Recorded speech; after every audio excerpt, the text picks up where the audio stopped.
Greetings, welcome, good morning, good afternoon, good evening to all around the world. Welcome to this month's KTN webcast training series. This topic today is how hotel salespeople can proactively generate more revenue. And looking at our registration list today, we have almost 200 participants worldwide. And looking at the titles and roles, I see probably the majority are actually in a hotel sales role. But what's super exciting is we have many people in other roles. Some of you are reservation managers, some of you are operations managers. We have actually more than one CEO, COO role. So it is just wonderful to see people of all levels engaging in this series.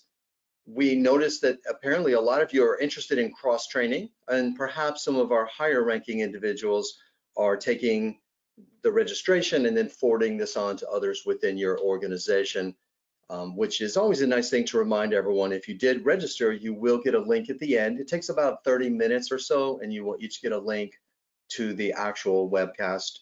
Or if you do register, then you can also, if you don't attend live, you get the link. On that note, a couple of housekeeping things. I do want to mention that each webcast has to be registered individually. So it's ktnwebcast.com, and you can look forward to our future topics. Go ahead and register now. Even if you're not sure if you can attend or not, you will get the link to pass on. So thank you to our sponsors, Track, TravelNet Solution, property management system for the vacation and mixed industry and condo hotels and also hotels. They have the Track Pulse CRM for reservation selling. They also do a lot of marketing assistance with their Atlas division. And we have Travel Outlook Premium Hotel Call Center, which is the only call center certified by Kennedy Training Network. That means we actually not only train all of their hundreds of agents, but we also listen in, score their calls through their call recording system. We have Better Talent, a fantastic, I want to say a recruitment and retention company, but they do so much more in helping your hotel and tourism related companies, also tech companies selling to these industries, find, recruit, select the best candidates, and then they're getting more into the space of retention as well. So thank you to our sponsors. Before we jump on here, as we're waiting for looking at the count here, just a few more to join us live. I want to give a shout out to people around the world. You know, when I started doing webcasts years ago, I really did not like this medium because most weeks I'm out there almost every week in a classroom training anywhere from 5 to 25, 50 people. I get to see you, I get to have lunch with you, I get to really make those strong connections. Or maybe I'm presenting at a conference live and I meet everyone at the breaks and before and after. Webcast was actually kind of one way, me talking to a camera, imagining all of you out there.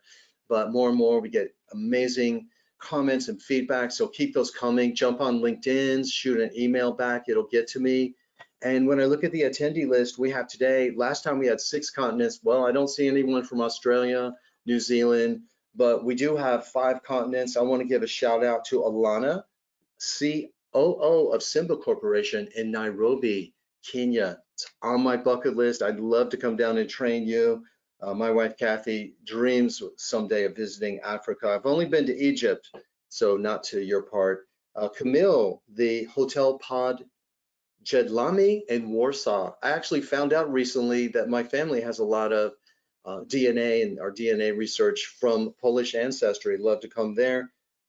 Pavel, Montcalm Hotels. Julia, our marketing coordinator, and I were just looking at your website. Amazing, beautiful boutique hotels, primarily in London. Lori at the Courtyard, Toronto. We were just there for the HSMAI and the High Tech Conference last week. So we literally drove right by your hotel on our Ubers back. Andre, Big Tree, Russia. If you're in Russia, fantastic training company. They're kind of a marketing partner of ours. They do a lot of the same work. Andre, say hello to Sasha. Your kids are getting so big, I need to see more pictures. I still remember very fondly the 2 times you had me out there. So many of our clients, Patricia, you have at Nizuc Resort, you have like 6 people, 5, 6 people registered. I'll be seeing you next month. Amy John Schuler up in Gatlinburg, I'll be looking forward to see you also next month. Parks Hospitality, Chris Hardy and your team, a lot of your folks are on this. We'll be talking about you later. Hopes no one blushes when we talk about what a great job your team has done. We have Kim Canuck with McNeil Hotels. Only 1 year ago, I was there presenting at your conference, and I know your folks have all been through our hotel sales coaching. So again, super exciting, whether you're a traditional hotel resort management company. We have a lot of alternative lodging, vacation rentals, short-term rentals. We've got RV outdoors. Hello, another KTN client, luxury RV rentals. I truly hope to bring value to everyone. Let's get started. Today's webcast, these are normally 40 minutes. It may go just a couple of minutes over. If you do have to drop off, you will have the recording. There's a lot to cover. This class today, this webcast today is extrapolated from our content from a on-site full day class we offer called Hotel Sales Habitudes for a New Sales Habitat. This is a program presented. I did a lot of this for, again, some of the clients already mentioned here today. It's presented usually in a workshop format or a conference presentation. And the content today is going to be shrunk, pulled from that and reduced down for the format of a webcast. So primarily this is for those of you who sell to groups, conferences, events like weddings, bar mitzvah, bat mitzvah, quinceañeras, BT, business travel. Those of you who may not be familiar with that term, those are where companies and corporations have a large number of travelers coming into a market, and so they reach out to a hotel sales rep, or hopefully a hotel sales rep reaches out to them to solicit their business and prospect, but they make arrangements for special group rates, company rates, corporate rates, or special amenity considerations. So that's really the content here. Again, many of you are in other roles, and I hope you also benefit. Now, when I came up with this course, actually, I was sitting here during the pandemic, and this class used to be called Hotel Sales Quest, very similar to our hotel reservation sales quest. And I thought the branding was, good, but I wanted something to express how drastic the changes to the profession of hotel, group, and event sales has been. So I sat here in my office and I came up with this word. I thought I invented this word, habitudes. And I felt so proud of myself. And then I Googled it and I found out it's actually a word. Merriam-Webster, she beat me to it. The word habitude is actually a word. And it's according to Merriam-Webster, habitual disposition or mode of behavior or procedure. I love this word because it combines habits with attitudes. And I do a lot in our full day class. We cover a lot of attitudinal parts of selling. That would be our communication essentials, the way that we talk and communicate in person for sales when people come by the hotel or when we see them at conferences and sales meetups. Also, how we communicate in writing, in emails, phone calls, that, traditionally asking questions, starting conversations, telling the story, selling, overcoming objections. So that's the attitudinal part. But before a salesperson can get to using the attitudinal skills, we actually have to get someone to talk to us. That is increasingly hard in today's world. And that's what the start of this webcast today reminds us. And in order to get people engaged, sales prospects engaged with conversations, we must embrace the right habits for our sales process. So a lot of what we're going to talk about today is sales process. Again, if you're a sales director, sales manager, wedding sales, convention sales, or someone at the executive suite, and maybe your role is to manage them, this is for you. Also, if you're in other industries, we have some tech companies signed up today. I was just at the high tech event and HSMAI event 3 weeks ago at the end of June, and I actually spoke with some tech vendors that are interested in the sales training we do for salespeople who sell technology to hotels, because these processes, the challenges we face today, really go outside of lodging and tourism. So let's look at sales habits first. Now, I want to take you back briefly to the history and then look to the future of hotel, group, and event sales as it is. Now, originally, when I started in the industry, in fact, 10 days ago, I was at the first hotel I ever worked at, which is the Lexington Marriott Resort at Griffin Gate in Kentucky, my hometown. Interestingly, I will be going back there in about 4 weeks to actually do training for them, which is really exciting for me.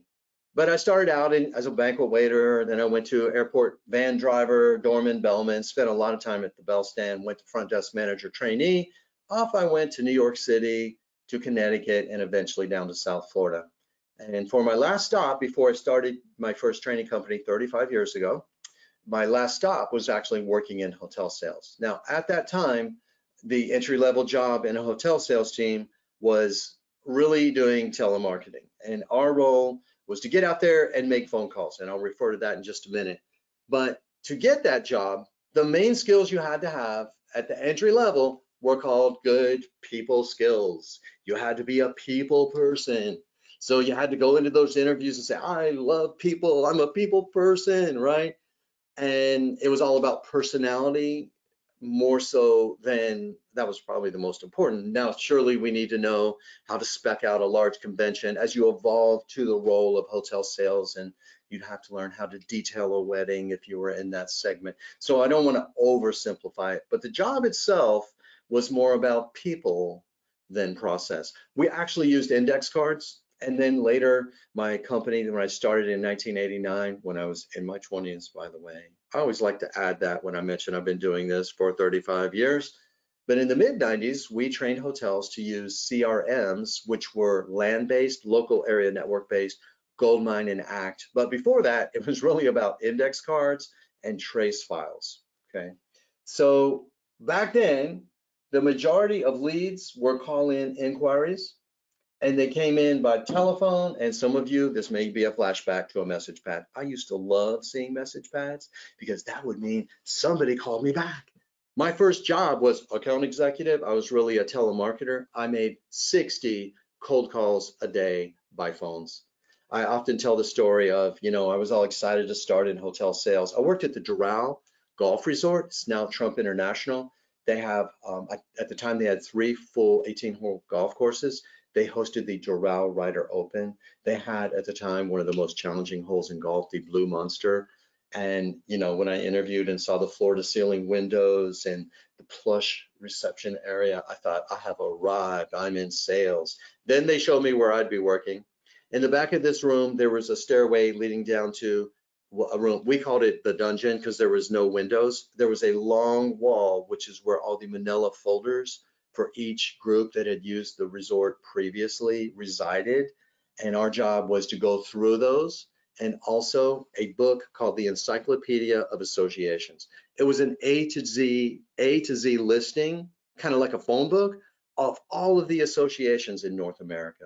They said, Douglas, welcome to sales. Your job is to call them up, convince them to hold their next annual meeting here at the Doral Resort. Good luck. So I started calling. I would make about 60 calls a day. Calls didn't last very long, by the way. Got a lot of voicemails, just like today. More people probably did answer that. Calls were pretty short. Now imagine a book this thick, okay? A to C listing, I got all the way through the A's, halfway through the B's before I finally got my first group booking. I still remember, 38 years later, a special place in my heart for the Bonsai Cactus Society of North America. Yes, there is a Bonsai Cactus Society. It was 10 rooms for 3 nights, 30 room nights at a 700-room golf resort. But anyways, back to my point, a callback, and I saw a pink message when I come back from lunch on that little pin. Some of y'all remember the little pin sticking up with the message pads. There was one for Doug, one for Angela, one for everybody that worked there. And I'd be like, yes. So the reason is because it took a lot of time for planners to source someplace to host their event or their business travel groups. They would go to books like the Hotel Travel Index, and it was time consuming. So typically one lead would generate maybe 3 inquiries. The old rule of thumb, which is still a rule of thumb to this day, get 3 proposals, get 3 bids, and that's what they would do. So one piece of business generated 3 inbound sales calls, okay? Now, again, my role was making outbound prospecting, but as you moved up the ladder in sales, you would sit there, calls would come in, you would then have a 1 in 3 chance for closing that deal. Then we had changes. There was a lot of changes. Some of them are that meeting planning became a profession. first a cottage industry and then a profession. We're going to talk a little bit about that. But also event and meeting planning websites emerged. You know, it started out with things like meetings.com, Hotel Planner, Explore St. Louis. Then we have The Knot and Wedding Wire, and of course, Cvent, the 900-pound gorilla. So today, one planner who may be a professional, who, by the way, maybe used to be a hotel salesperson in very many cases, and knows all the tricks. As a result of these trends, today's salespeople, many of you today, are overwhelmed with a flood of inbound leads. Does this ever feel like you when you open your email inbox, especially if you've been out for a day or two? And a lot of it is, granted, a lot of it is not great leads. I do a lot of consulting work before I present on-site training for our hotel clients. Typically that would be if it's a moderate sized, a hotel with moderately priced mid-scale hotels that have one salesperson, then I do it remotely. If it's a larger hotel or resort, I actually sit with the salespeople and I look at the leads that are coming in. And I know a lot of the stuff from The Knot and even from Cvent, you know, people just, it's a weak lead. There's not a lot of detail, particularly at The Knot. They might say, send me your rates for a wedding. They don't even have dates in mind. So we have more leads, even if it's a good lead, by a few clicks of a button on Cvent. Instead of 3 phone calls to a hotel, to hotels, 1 click at Cvent, a lead goes out to a dozen or more properties. So therefore, the conversion of inbound leads is at an all-time low. So a lot of us salespeople today experience lead fatigue. Yeah, lead fatigue. Now, some of you in more remote areas wish you had lead fatigue because people are not finding you. And in that case, we have to work even harder at prospecting. By the way, we will be covering more on prospecting in a webcast in this fall as a follow-up to this one. But today we're going to talk about the process that you need to get yourself organized so you can prospect effectively. But again, a lot of you, many of you, especially in cities and, you know, especially large cities, but even mid-sized cities, especially if you're part of a brand and you're getting leads from what I call brand.com sources, you may be getting lead fatigue. At the same time, your meeting planners are feeling RFP fatigue. They feel spammed by the responses that are coming back, okay? So let me address this question. What do real world meeting planners and event planners want in this relationship? Now, I talk to a lot of people. Whenever I travel, I like to engage people in my personal life, on vacation. I usually work on planes and I usually don't talk too much most of the flight, but once the landing strip comes into sight and we start to descend, I will chat up people on planes and I ask as many as I can, you know, what do you look for? If I find fellow business travelers that have been involved in meeting planning, or someone that's just planned a wedding and he just planned a wedding with his partner, you know, what did you look for in a hotel? And there are some myths, particularly on the professional event side. Hotel fallacies. These are sales fallacies. I actually read several publications. I write for about 5 of them every month. And I read CoStar, which is Hotel News Now. I read all the ones I write for. Hospitalitynet.org. I read Hotel-Online. I read the Navistas family, the Hotel News Resource. I read For Hoteliers. And you see interviews with top-ranking corporate COOs, CEOs, VPs of sales, chief commercial officers, CCOs, and a lot of them are still buying into these fallacies that it is the first to respond that gets the deal. Not true. Particularly if, in order to be the first to respond, you send back generic responses. Number 2 fallacy, personalized drip campaigns and e-brochures. Have the best drip campaign. Get that lead, then send them a drip campaign. Most of you know what that means. A drip campaign, if we have hotel students or people in other areas cross-training, is a series of emails that are scheduled in advance. When someone inquires, they get a series of automated follow-up campaigns.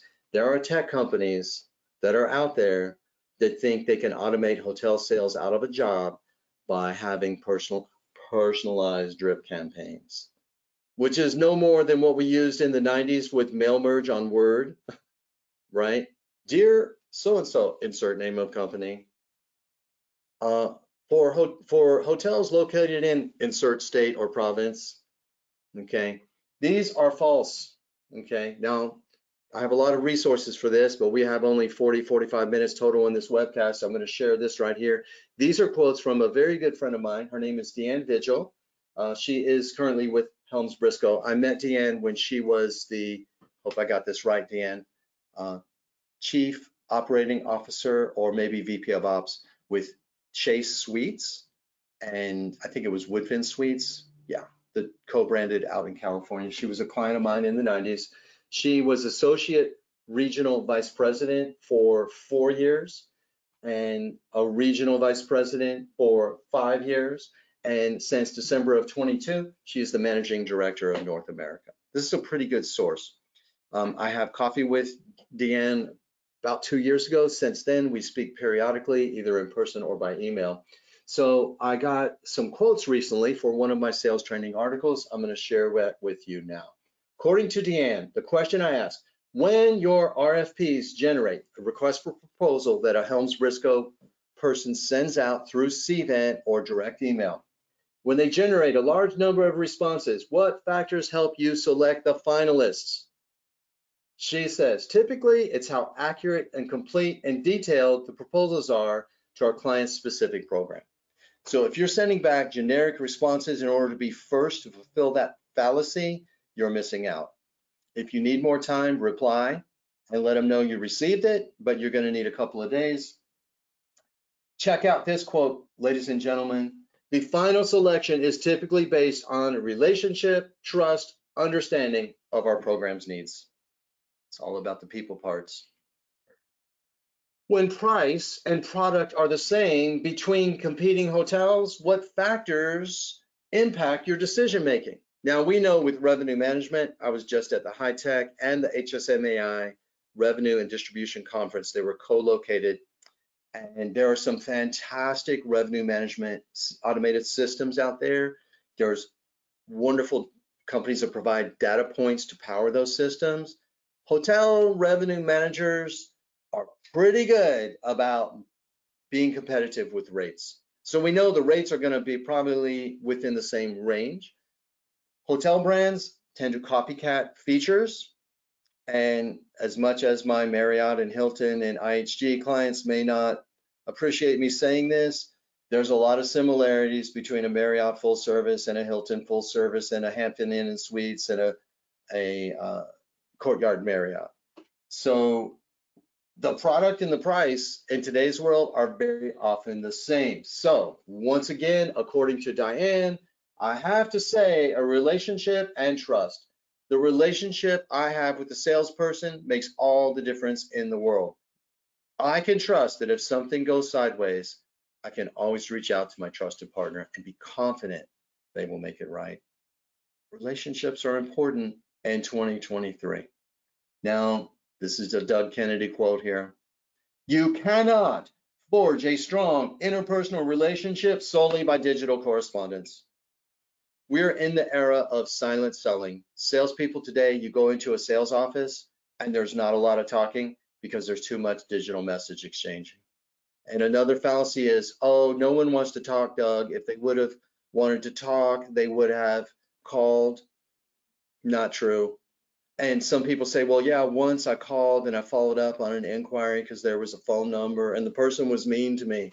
Okay, but most people, now if you call them up and say, I'll do a sales call. Hi, is this Kathy Cook? Hi, yeah, is this a good time to talk? I got like your inquiry on CVent, and will you walk me through your dream meeting or your dream wedding? Where did you meet last time? What worked well and what didn't? They don't want generic questions, okay? They probably will all sound aggravated when you call. So make sure we say, Good afternoon, Kathy Cook. This is Doug Kennedy from Brand X Hotel. When responding to your RFP, I just had a couple of quick questions to help me make a more professional response. This is a good time? Now, at this point, the irritated person goes, oh, okay. And if you ask a good question that shows you read that RFP, they'll talk to you. Now, same thing with voicemail. You probably won't get them, but leave the generic voicemail I characterized in a fun, silly way first. No one's going to call you back. Do one the second way, they'll return your call or they'll probably email you back. Where is our industry going? What might the hotel profession look like as we look into the crystal ball of the future? There's two paths I see. I think we are at a fork in the road, and one direction right now is the automation of group sales. Now, in the late 90s, early 2000s, my company, HSA International, that I co-founded and co-owned, we ran around after 9/11 training people how to use this really cool method for selling transient hotel rooms called Expedia, which was owned by Microsoft. It was a fenced channel, only smart people, only buyers who had a laptop or a desktop computer, which was not everyone in that time, knew to go there and book. And what ended up happening is that really became a huge channel that outperforms, in many cases, hotelbrand.com websites. Are we going there again? Well, Groups 360 apparently is leading down that road to automate group bookings and take the people parts out. Okay, now let me speak to this a little bit more. I first started hearing about them probably 4 or 5 years ago in reading press releases in the publications that I mentioned that I write for, and I started to notice their investor partners started to grow over the years. Look at some of the companies that are investing in them. They have nearly 200,000 hotels ready to be booked. Check out this map, every continent on our planet. Accor, Hilton, IHG, Marriott, and then other investment companies like Blackstone have invested in Groups 360. So we, as I said, are now at a fork in the road. Many people are going this direction. Salespeople, if you're living off inbound leads and you're hitting your sales goals and your director of sales or your regional person is happy because you hit your numbers, consider how much of that came in and fell into your inbox. Because a lot of that, the easy stuff, is going to be automated. It's coming, but the path less traveled is the path of a salesperson who knows how to go and hunt down business, who makes the time for prospecting, who keeps people into process. If you follow this path less traveled, you will always have a job and you will shine and you will stand out. So, future of hotel sales, the common path, increasing automation, reactive order taking, which might evolve into the sales role for the easy stuff, at least becoming an admin type job. Now, maybe you're a 20-year sales professional and you work the government market and you have relationships. Maybe you work national associations. Maybe you work for a CVB or a very large hotel, and obviously those types of conferences are not going to be booked through automation. But if you're at a Hampton Inn or a mid-market property, a Homewood Suites, a Home 2 Suites, I don't want to be just biased to Marriott and Hilton, the Holiday Inn Expresses, a lot of that is going to be automated. If we're living in the era of silent selling, it's an era that may not last long. On the other hand, those of you who embrace the title of our topic today, proactive, outbound sales processes, those of us who use tech for touch, which we're going to cover in a minute, and those salespeople who insert people back into a hotel sales process, you will not only have a job, but your career will soar. So, best habits. So now we go back to hotel sales habitudes for a new sales habitat. As I mentioned, I'm not covering the attitudinal part of this class in this webcast. That will be covered in future webcasts. That's the right questions to ask someone who's already seen our website. That is storytelling selling. That is overcoming objection. But before we do all that, we've got to get people to communicate with us, to actually have sales conversations. In order to do that is what we're going to cover today. be a master at sales process. So first of all, give up your paper trail. Now, this may be a little extreme, but when I visit sales offices, I do see a lot of people with Post-it notes. I see people having, people that use calendar books with sticky notes.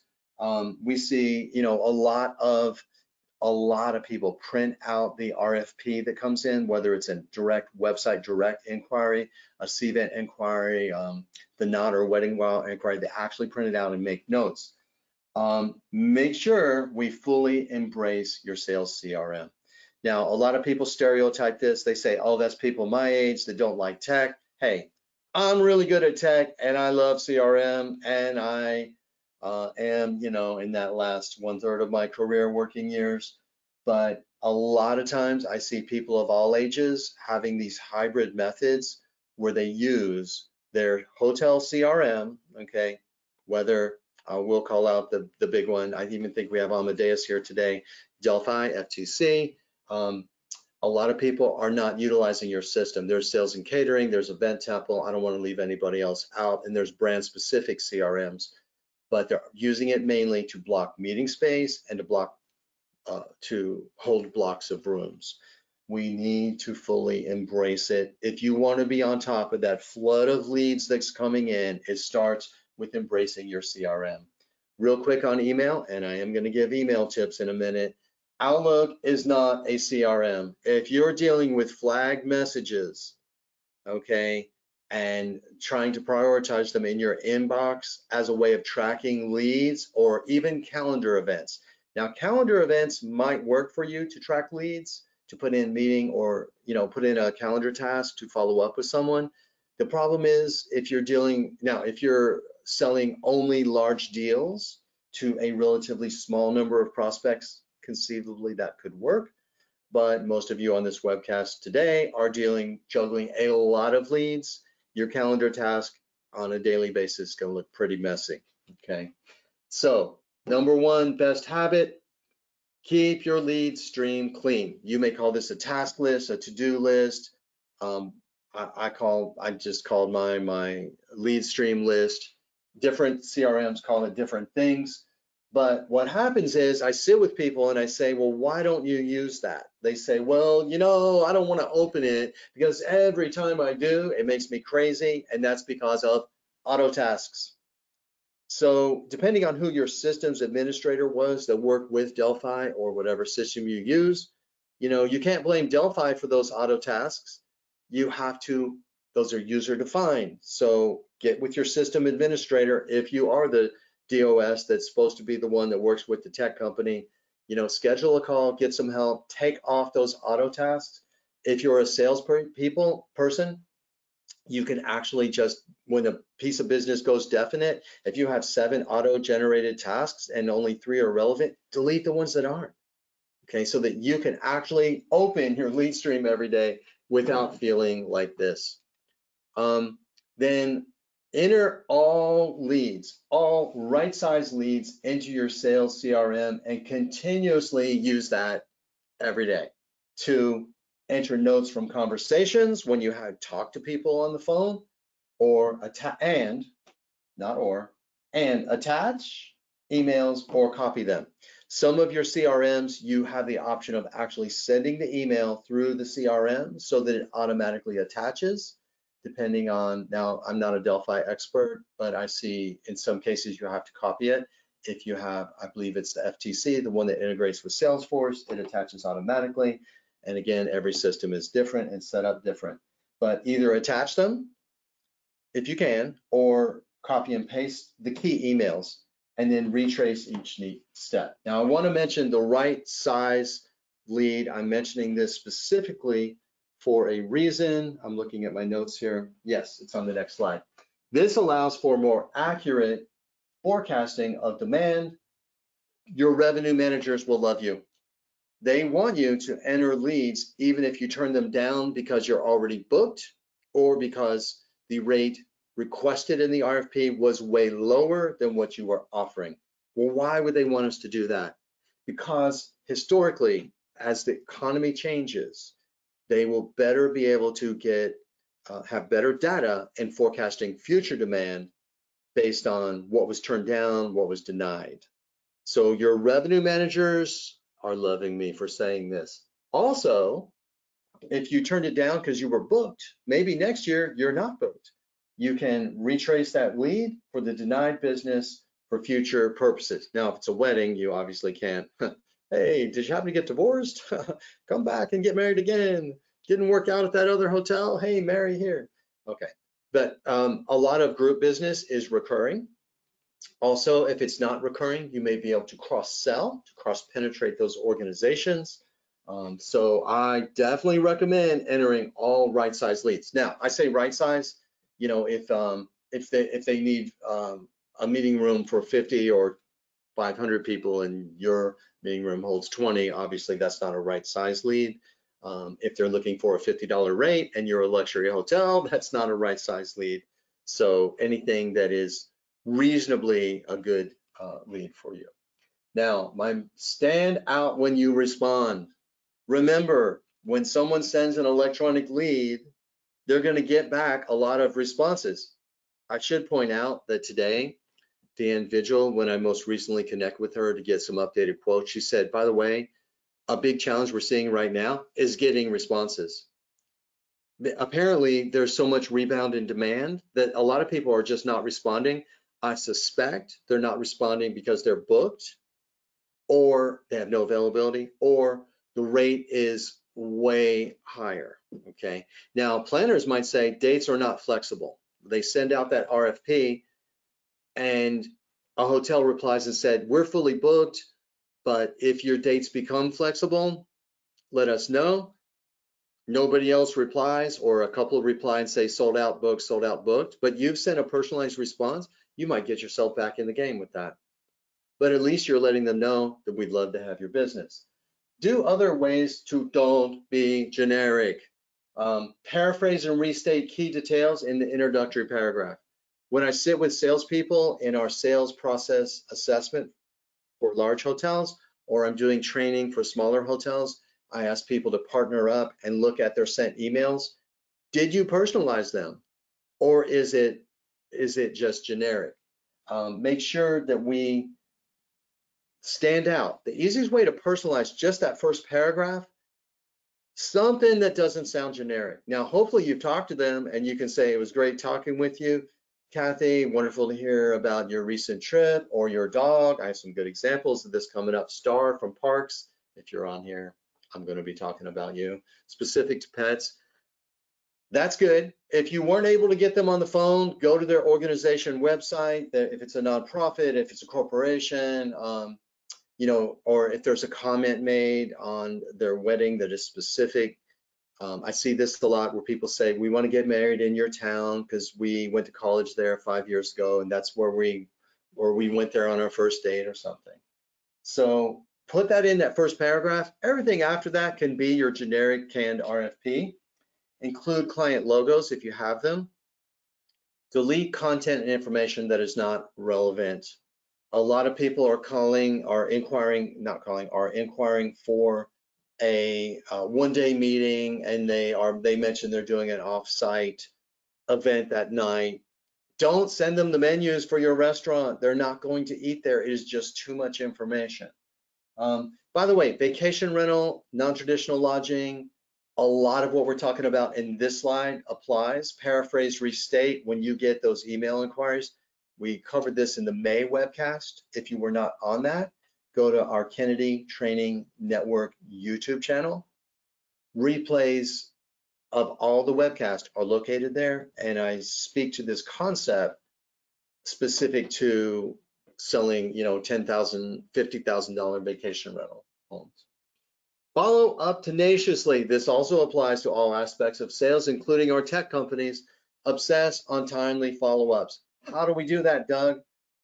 Ladies and gentlemen, and people of all orientations, let me tell you, we live in a reactive world in hotel sales. I fight the same thing myself.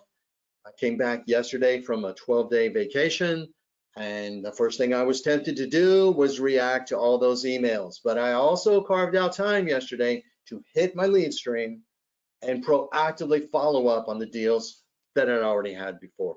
You must make time. You will never find time. Most salespeople, according to my anecdotal evidence sitting with them, respond to a lead, but they do not follow up. Those that do follow up maybe one time. So you've got to block that time. You've got to be organized.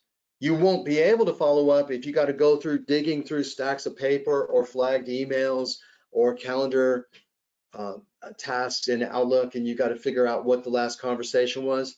But if it's organized in your lead stream, in your CRM, you can go there, click, click, click, boom. Some of you on this webcast got follow-ups from me yesterday, okay? And I fired those off because I was organized in my process. Hi, Patricia. Ideal cadence of follow-up. Confirm receipt immediately.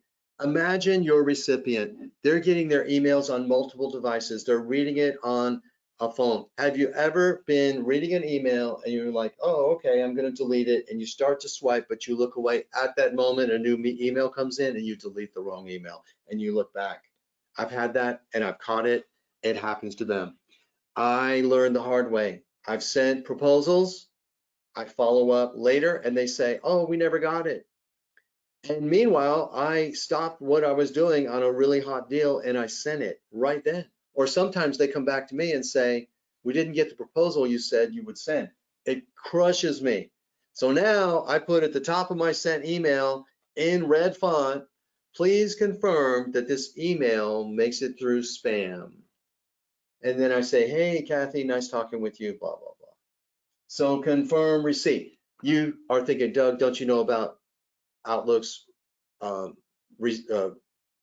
forget what it's called, the Outlook feature where it confirms that the email was received and open? That just shows it was open. That doesn't mean they read it, okay? And it might be open, but they just glanced at it and they forgot it even came. Now, follow up 3 to 6 days later, that's all specific to the type of lead, the source of the lead, but make sure they got it, follow up, and then follow up around decision date. Tricks of the trade. I'm checking the time here. We're rounding the clock, folks. Call, voicemail, email. Call, you're probably going to get voicemail. Do not just keep calling. We want to vary the means so that we are persistent but not pushy. Call, leave a voicemail, then send an email, then a video email. Now I'm going to talk about video email in a minute. This is an example of a video email that I sent to the Hazelton Hotel Toronto, which did become a KTN client, probably the only hotel in all of North America on the 2022 TripAdvisor Top 25 Hotels of the World. So overcome email overwhelm. I want you to think about keeping your inbox clean, just as I said about the lead stream. If you enter each action when that email comes in, look at all the actions that need to be taken, enter them as a CRM task. What happens is we leave those emails in our inbox because they have multiple steps. We got to send a proposal, we got to get with the restaurant or catering person, we have to do an event company, excursion company, and then we do 2 of those, but we forget the other step, and eventually we might accidentally delete them. So when the lead comes in, get it into your CRM and then move it into a uniform filing system, okay? Now there's lots of schools of thought on this, but I will tell you some of the most organized people I meet. Shout out to you, Chris Hardy. I know you're one of them. Ken Canup, I believe you advocate for this too.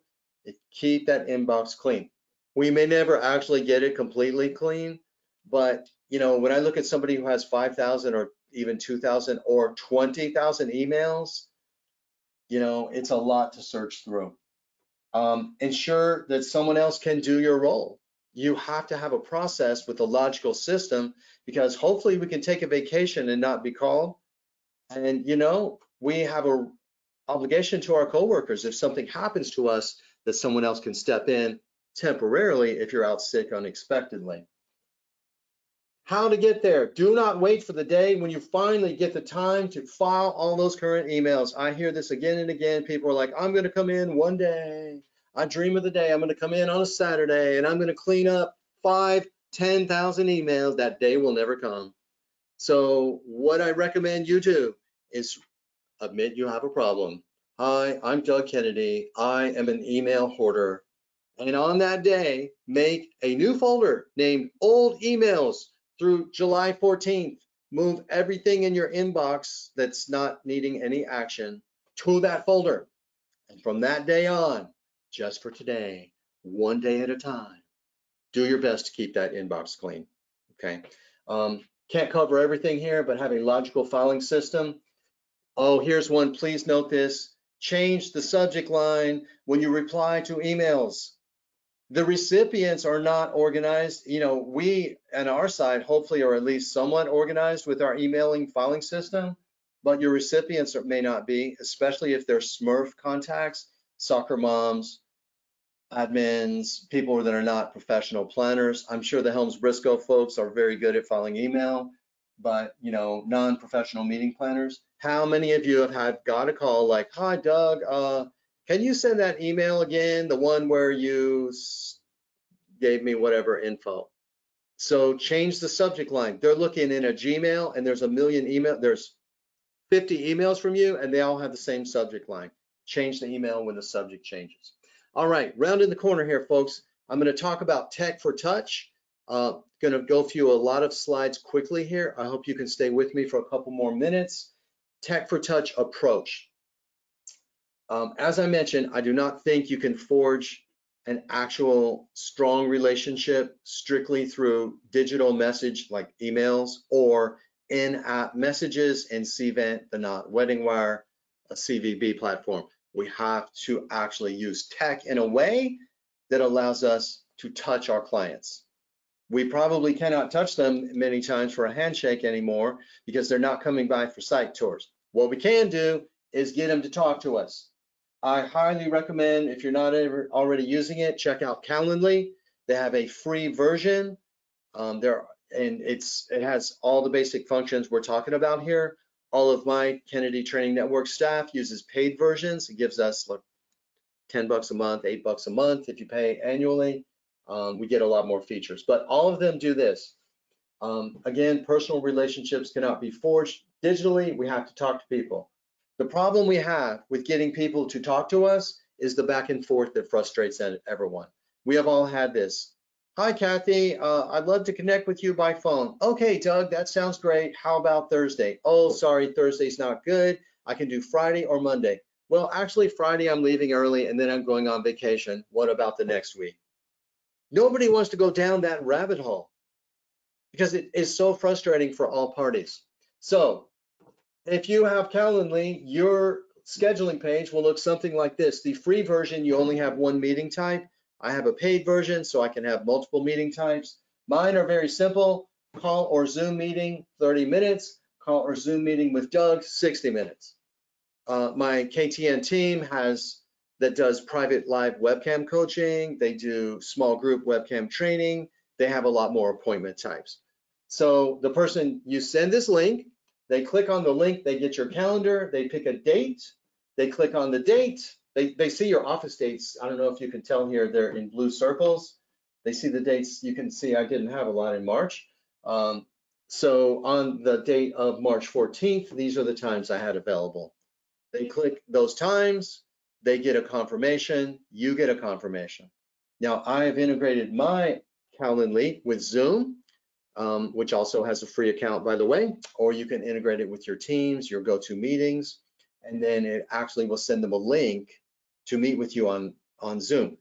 In B2B world, business, selling to business, most people today will accept a Zoom meeting. That's what I'm hearing. But even B2C, if you're selling to Smurf, to weddings, to social events, fraternal events, a lot of them will also meet on Zoom. Always, always, always use your webcam. It allows you to connect on a humanistic level and allows you to have nonverbal communication. Now, when I talk to meeting planners, they're telling me that a lot of salespeople do use Zoom or GoTo or WebEx or all the others, but either they don't use their webcam at all and they make a lame excuse. Oh, my camera's not working. I actually wrote an article about 3 months ago. Hotel salespeople, turn on your webcams. Okay, Yeah, I know you may, haven't fixed your hair. That takes me a very long time, so I can relate.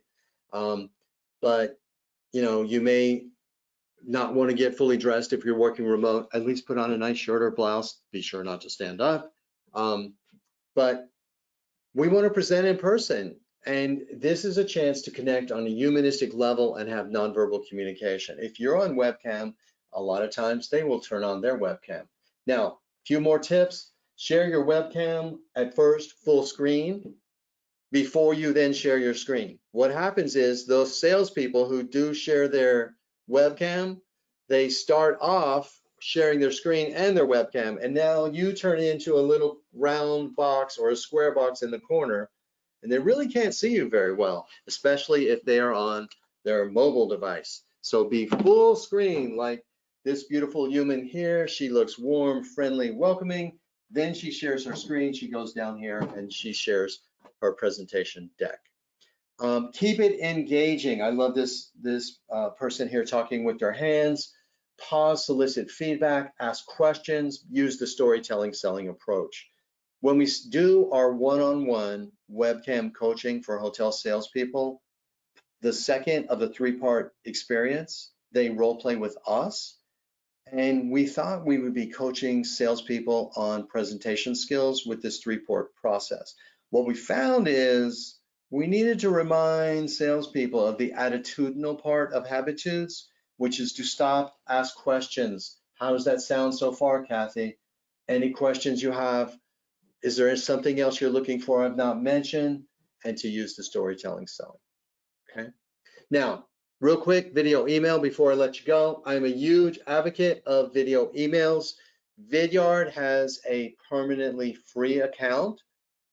There are a limit of 10 video emails you can have saved in there at one time, but you can go to your phone and desktop and download the Vidyard app on your phone, or go to vidyard.com after this webcast and send your first video email free of charge. We love BombBomb. If you want a referral code, send it to me, send an email to me, and I will put you into our KTN network account, and I can actually help you, give you tips for how to use BombBomb. That's the one we use. We use their minimum paid subscription, which is $49 a month. You can share a password for our COOs, our directors of sales. Multiple salespeople can share one password, okay? My entire company shares one BombBomb video account. So what is video email? This is what it looks like. This is an email I sent to Ashish from the Hazleton Hotel, where I did training for the hospitality staff as well as for their sales and event salespeople. And Ashish wanted to see a sample. This is what it looks like. Personal video email for Ashish. The video is actually embedded in the email, and you see the play button. I stand in front of my TV right here in the office. I put their name on it. You can do the same thing if you have a separate laptop powering your TV in your boardroom or in your lobby. Now, if you don't have a TV to stand in front of, that's fine. Put their name. I forgot to get it out. I think I have one right here. Put their name on a wooden paddle device where you can actually have their name on a device like this from Amazon. But they then see a video with their name on it from you, and it's under a minute. All right. We also use this for holiday shout outs. It's really hard to send greeting cards today because people don't work at the company office anymore. They're all working from their houses a lot of times. Kathy Cook, who is my wife, our executive director of sales, we sat in here in the office and we sent, I don't know, probably about 100 personalized video emails. It took us 2 days. We split it up. They're all about 27 seconds. This is to our dear client, Raul and Nelson at Interval, and we send a personalized happy holidays greeting. This means something. This builds relationships. Parks, hospitality group, you're on the webcast. I'm going to talk about you. Chris Hardy, when I spoke at the conference recently for Chris, about a year ago, we actually had everybody experiment with this. McNeil Hotels used this as well, and they did very well with it. Kim, thank you. But Chris, thank you for contributing to the article. If you go to my LinkedIn and you search my post, go back maybe just 10 or 15 posts, or Google search Kennedy Training Network Parks Hospitality. you will see an article, interview with Chris, and I actually have links to these videos. So these are some that your team has done, you should be very proud of, where they use video email to follow up with Parks clients. This was a really cute one. I hope you go to the article and find this. The hotel was under renovation. These two amazing humans here dressed in character of construction workers, and they did it almost TikTok style where they stop the recording and then they appear in the renovated rooms. Super, super cute. Star, I don't have the dog one up here. Star did this amazing one. She was talking with the prospect who, I guess there was a barking in the background. It became evident that this was a dog person.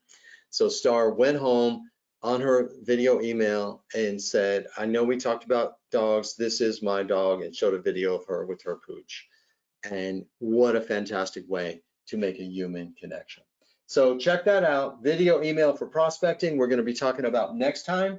Make it part of your sales cadence. So email, call, probably get a voicemail, send a video email, reach through that screen on the phone or a computer, make a connection. That's how we connect. Join us next time as a couple of closing remarks.